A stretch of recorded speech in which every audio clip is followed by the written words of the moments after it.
Got the Geekam, got the Bomaker. It's on Amazon. They're both, I think, like $80 or $90. I can't remember, but they're fake GoPros or clones or whatever you want to call them. But I'm gonna do a comparison review.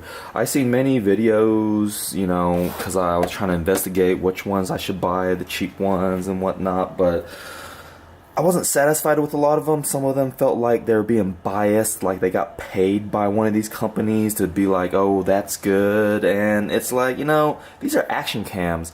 All those videos I saw, they're just walking down the street, they're just recording their backyard or whatnot.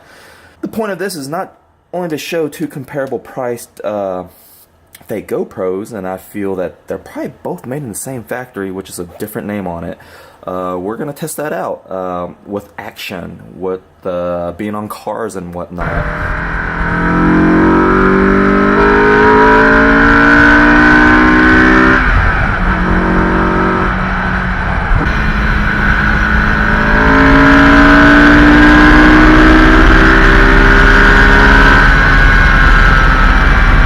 There's that.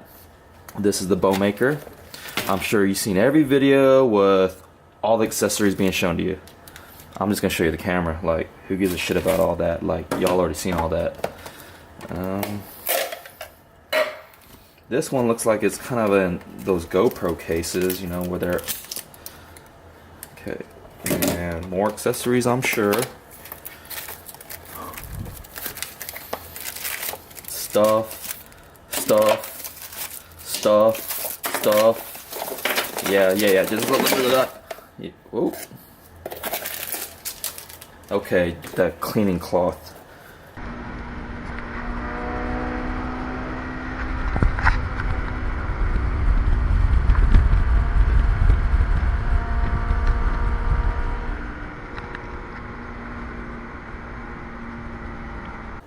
They're both 80 bucks, 90 bucks, whatever. They both come with this came here and this came here. Oh, let me point out, Geekam, the reason I bought one of each is not just for a comparison video, but for the same price, the Geekam, I believe, came with the external battery charger. They both come with two batteries, so that's a plus. But the Geekam came with this external battery charger, which is like 10 to 20 bucks separate from with some of the other knockoff GoPros. So I got this, and the reason I got this is it's basically the same shit that comes with both of them. It's just this came with a little nice hard case, and I figured take all the accessories out and I can put both cameras in here. I'm like, whatever, let's get one of each and make a comparison video. Pop the battery out and let's compare the batteries. How are the batteries identical?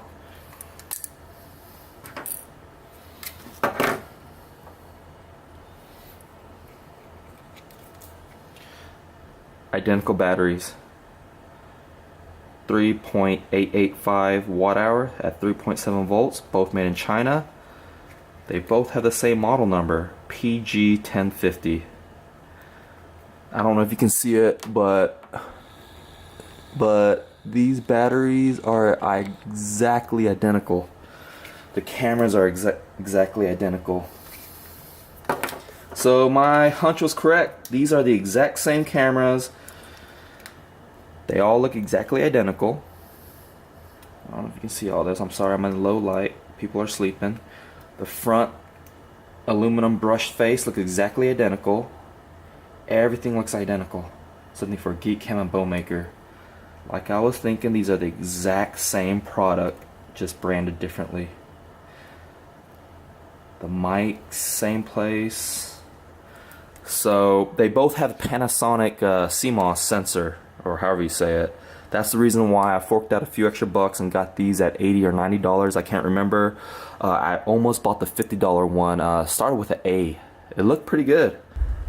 You know, I want to get into some technical data for you video editors. I'm just a rookie, but I still want to know these little things, and I can only imagine some of you guys who are more of a pro at it. But then again, you have high quality shit like the GoPro, so who knows.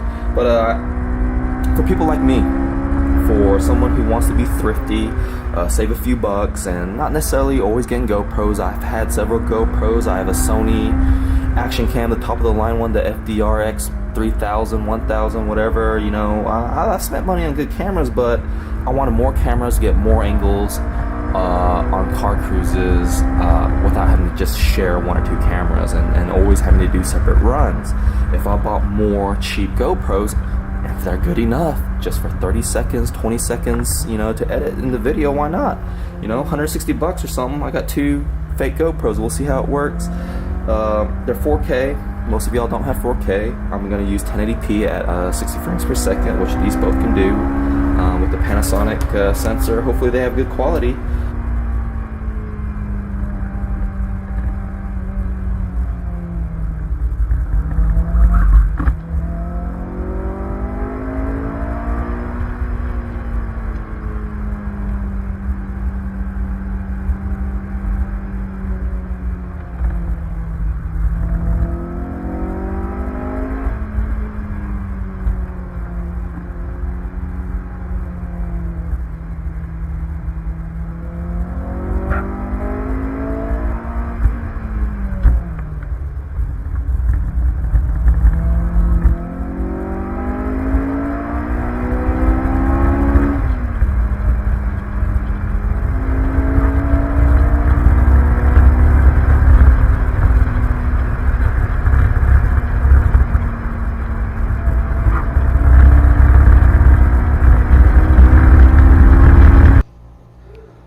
One thing I noticed is while these are sitting here charging, the Geekam doesn't want to turn off. The one I'm recording right now, the one I'm shaking, is the Bomaker. It turns off and it's staying cool. I thought I turned them both off. I was like, oh, it's my mistake. I didn't turn off the Geekam, only the Bomaker. Well, I can't turn it off. Like, I hold it.